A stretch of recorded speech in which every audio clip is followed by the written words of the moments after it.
Next up in the Corona Hat Challenge, wherein I create a simple hat pattern out of any technique suggested by my Facebook Corona group, is fairisle, knitting 2 colors in 1 row.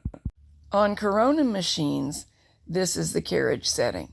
Set one button so it says pass and the other so it says number 2, and that will cause the needles that are all the way forward to knit back from hole.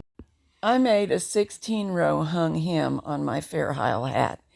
If you do that, I strongly suggest knitting 2 plain color rows before moving on to fairisle, so that that doubled set of stitches has moved down and out of the way and we don't stress the carriage.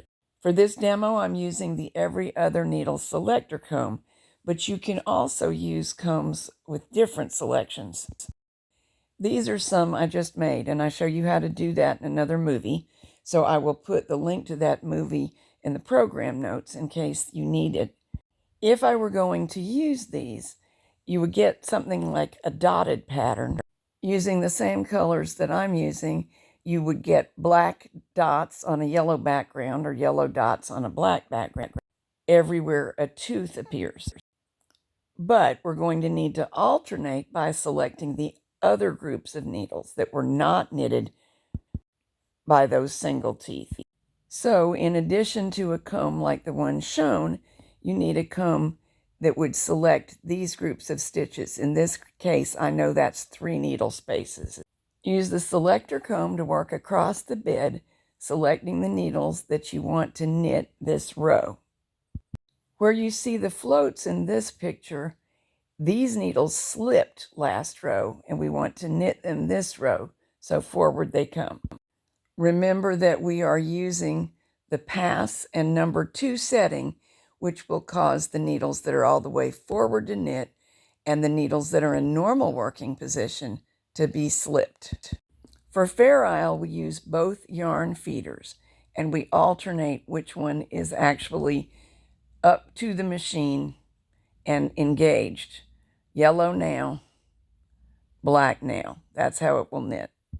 The Corona is designed to knit 2 rows of the same color, alternating with 2 rows of the alternate color on the alternate set of needles. So here's a yellow row 1, and you can see the floats forming. For yellow row 2, we go ahead and select the same needles that just knitted and knit back, still using yellow. Depending on your pattern, this can appear as though there are going to be no black stitches. So you must keep up by following a written list or a chart.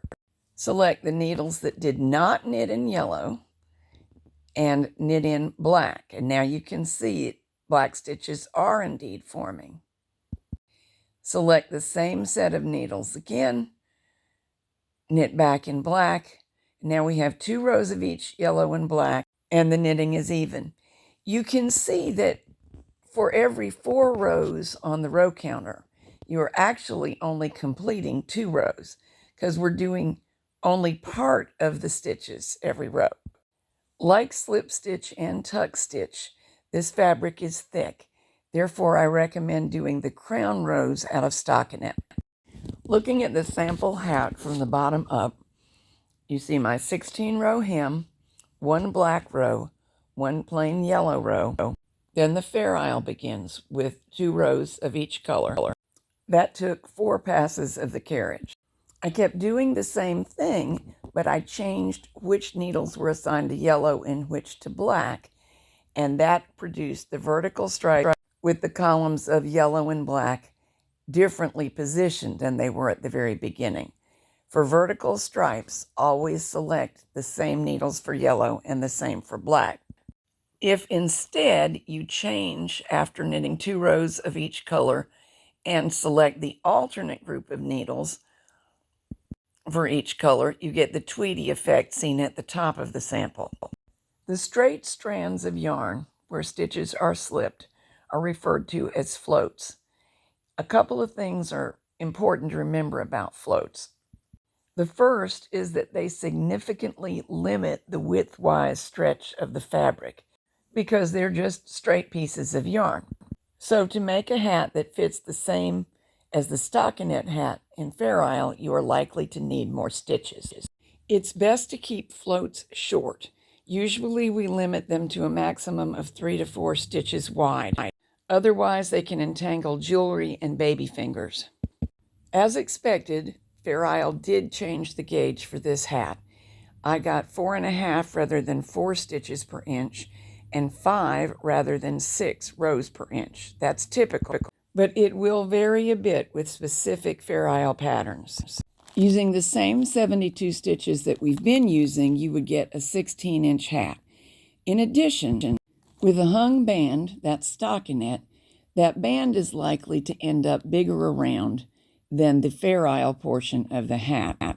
That's usually not quite what we want, so tighten the stitch size on your brim or use ribbing to get around that. And that will be a good practice anytime you're knitting Fair Isle for the lower part of a hat. That includes the 18-inch hat pattern that I'm about to give you.